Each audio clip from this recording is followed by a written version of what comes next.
E o que a gente tá provando nessa pré-candidatura de maneira muito humilde, eu tô humildaço.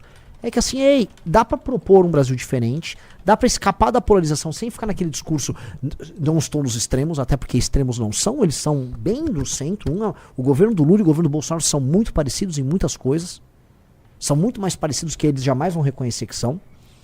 E aí, ao propor coisas novas que estão fora da caixa, as pessoas se interessam. E aí você vai construindo um caminho novo.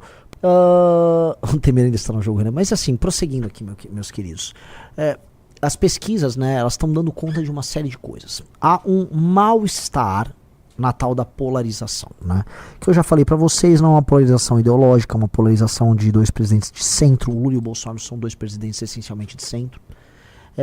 E há um erro numa fórmula que foi adotada pelos governadores, que historicamente, veja, eles são meio puxa-sacos do Bolsonaro. Eles nunca se opuseram ao bolsonarismo de fato. Eles sempre tiveram medo de bater de frente. E ao ter medo de bater de frente, eles não conseguiram, né, entregar nada.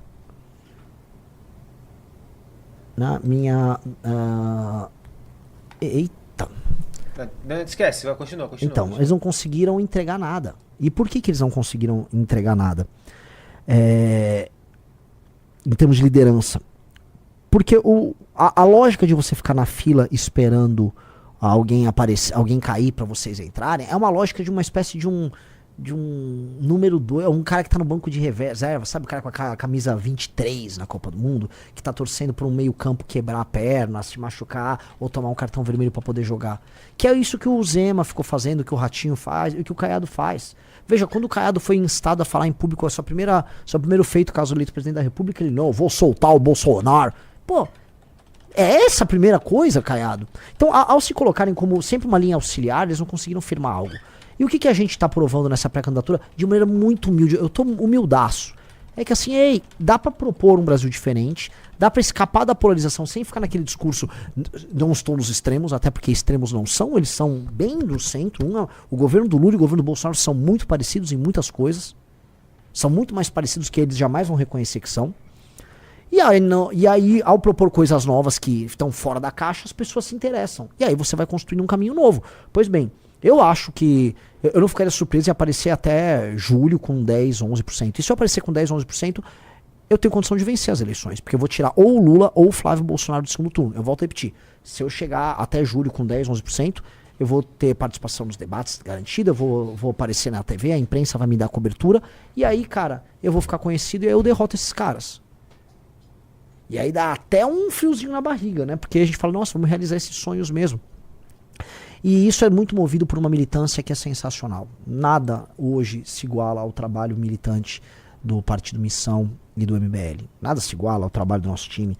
É um trabalho fenomenal. E é um time que está se preparando para um ano que vai ser muito difícil, um ano de muitas guerras, um ano de muitas surpresas, tá? E é um ano que... cara, a gente vai se firmar como força política e toda vez que você se firma como força política, você vai passar pelas dores do crescimento, pelos desafios. Imagina assim, essas últimas semanas, hoje, acho que formalmente hoje é o último dia das filiações, né? E, cara, todo mundo correndo pra lá e pra cá pra se filiar no partido A, partido B, partido C. E a gente conseguiu montar um time legal filiado pra lançar pelo Partido Missão.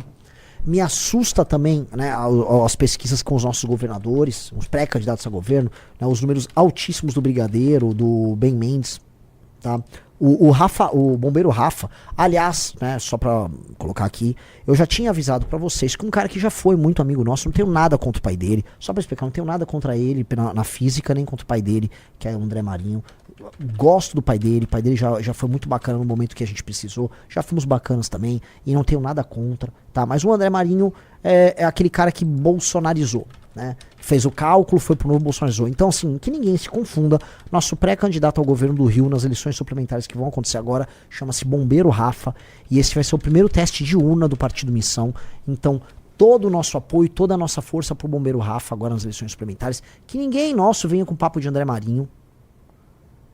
Que ninguém nosso venha com papo de André Marinho. André Marinho não tem nada a ver conosco. André Marinho é bolsonarista e já foi inclusive referendado pelo Paulo Figueiredo. Eu já avisei meses atrás.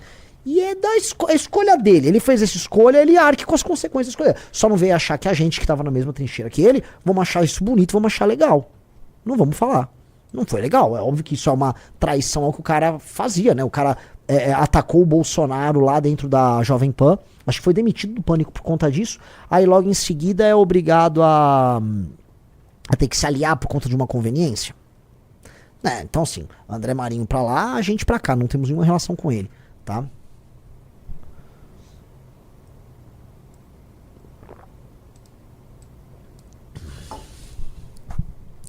E estamos preparando as nossas pré-candidaturas ao governo. Tá todo mundo subindo na pesquisa. França apareceu muito bem. França apareceu com 3.3 no Paraná. 3.3 pro França, 5.7 pro Brigadeiro em Santa Catarina. Ben Mendes tem pesquisa que ele bate mais de 5% já em Minas Gerais. Rapaz. Aqui, ó, é o índice para segundo voto, né? Para vocês entenderem, quando você pergunta qual é o segundo voto que vocês têm. Cara, o Ben Mendes já tá tecnicamente empatado. Ele tá empatado com o Rodrigo Pacheco, que é do PSD, foi presidente do Senado. E como segundo voto ele tá na frente do Matheus Simões e do Gabriel Azevedo. Gabriel Azevedo foi presidente da Câmara de Vereadores de Belo Horizonte, foi candidato a prefeito de Belo Horizonte. E o Matheus Simões é o atual governador de Minas. Né?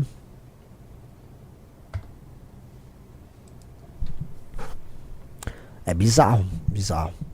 Então, eu fico muito feliz porque foram várias escolhas de pessoas, de várias lideranças que se juntaram ao nosso grupo, tá? E aí, cara, o que vocês olham para cenário de Brasil? Há um derretimento claro, oriundo do governo Lula. O governo Lula não tá passando por um momento bom. O Lula voltou a fazer aparições públicas e o Sidônio tá participando dessas aparições públicas e não tá indo bem. Eu até gravei um vídeo, até foi bem o vídeo, passou de 500 mil de views, né? É um vídeo em que eu tratava ali de uma ida dele num desses eventos em que uma mulher cobrou o emprego dele. Ele ficou falando de emprego de maneira genérica, falou de Pix, ficava lá o Sidônio soprando do Pix.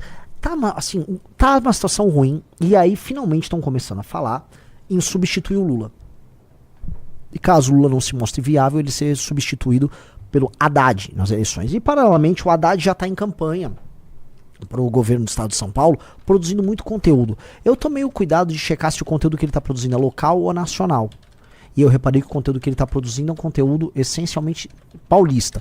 Portanto, ele está focado ainda no governo de São Paulo, mas eu tendo a querer que há uma chance bem concreta do Haddad concorrer à presidência da República, tá? O que vai determinar se será o Lula ou se será o Haddad?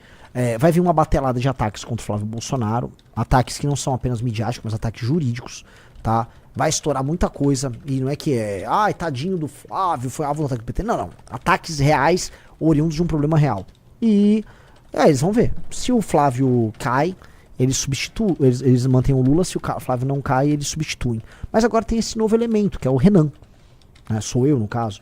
Que estou num processo de subida. Se manter essa curva de subida, assim, rapidamente eu vou alcançar os 10%. E aí surgiram agora novas candidaturas. Então colocaram o Cabo Daciolo no pleito, né? Eu não sei se colocaram, ou se os partidos só querem colocar alguém na mesa para poder pleitear alguma coisa, ou se só querem lançar eles. E botaram o Augusto Cury, que é um escritor acho que de autoajuda, um best-seller aí, tem muitos seguidores nas redes sociais.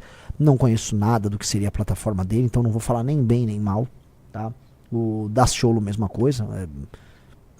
Foi um personagem folclórico na eleição de 2018, mas eu acho que isso irá sim nos atrapalhar nas próximas pesquisas, porque nesse voto, né, pelo novo, por alguém que pinte, você, né, acaba dispersando. Então, por mais que eu acho que o Zema vai deixar de ser candidato, e por mais que eu acho que o Caiado não dura com essa candidatura, esses outros nomes aparecem para você ficar dissipando vamos dizer, a vontade do eleitor. É do jogo, não vou ficar aqui reclamando de nada, tá?